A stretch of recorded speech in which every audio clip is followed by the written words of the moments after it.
Alright, so welcome back to the channel. As you can see, it's nighttime. It is not daytime, but we're back for another video with the 4Runner. This video is not going to be long whatsoever, but I thought it was the perfect time to kind of show off the under lighting for the hood while it is kind of as dark as it is in this parking lot. But yeah, let's go ahead and jump right into this video. So we've been following along recently. I've been kind of doing stuff to clean up the 4Runner. And I made a video a couple weeks ago talking about replacing stuff that over time gets brittled, cracked. You want to be able to take care of that stuff before anything happens, you know, where maybe you left stranded or, you know, you're replacing more than you need to. So I started it with kind of doing the battery terminal cables, went ahead and did that. The radiator, of course, talked about that in the past with the radiator hoses as well. Back there, so you can see that Rob kind of addressed certain things, like the valve covers as well, almost last year, so have both of those done. Just kind of like maintaining the vehicle itself, because that's where we're at this point.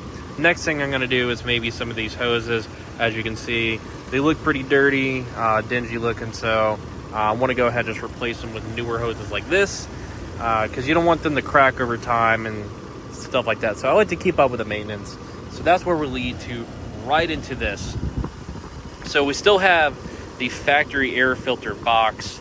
I've had two different cold air intakes that I tried out, the K&N and the Volant, I think it is how you say it, cold air intakes. Both triggered the check engine light. I didn't want to go through the trouble of, I don't know, maybe getting this thing tuned to be able to run a cold air intake, or maybe the filters were just too oiled. I read a bunch of stuff online, so I just opted back for the factory air box. But the tube right here, as you can see, I've replaced the tube. These tubes, over time, the factory ones or the OE ones just tend to crack. And mine was kind of getting to that point right here where it was kind of being a little more flimsy than I liked. So I went ahead and bought this AirRaid intake tube, I think last month or so. And went ahead and actually utilized the lights because it gets dark here early, and replaced this factory tube with the AirRaid one. So the AirRaid one is a lot better. It's not really worth the money. I think I paid around like maybe $160 for it. I ordered it from Throttle. I saw that's where a lot of other people did on their, I guess, videos or breakdowns on YouTube about it. So overall, it's very easy to install. It took me about 20 minutes. Basically, what took the longest was getting these on there and just kind of following, not really the directions, but kind of figuring out what went where. But other than that, you don't have to I didn't take the air filter box off. I kept it as is. I didn't take anything off. This is kind of just loose hanging, which I don't like, but it is what it is. It's still attached there.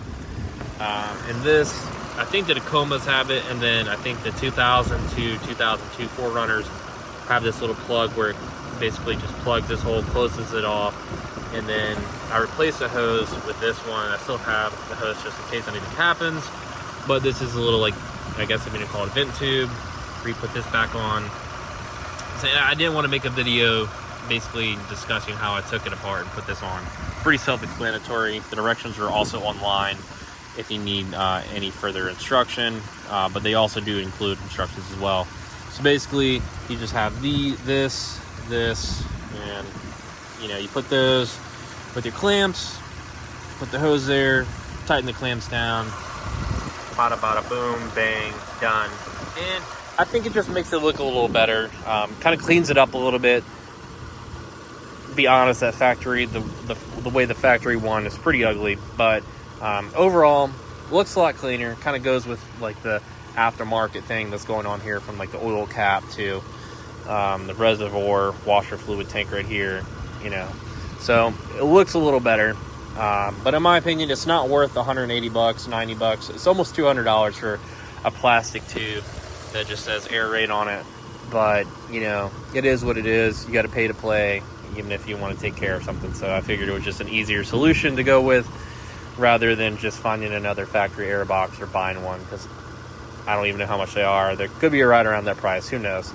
But yep, that's where you're at. And then you get this little cool AirRaid sticker that I just put there, kind of just where the filter is. So yeah, that's really it. So definitely got to utilize 20 minutes under the hood with the lighting, so that definitely helped out a lot, where I didn't have to have a flashlight or use my phone light.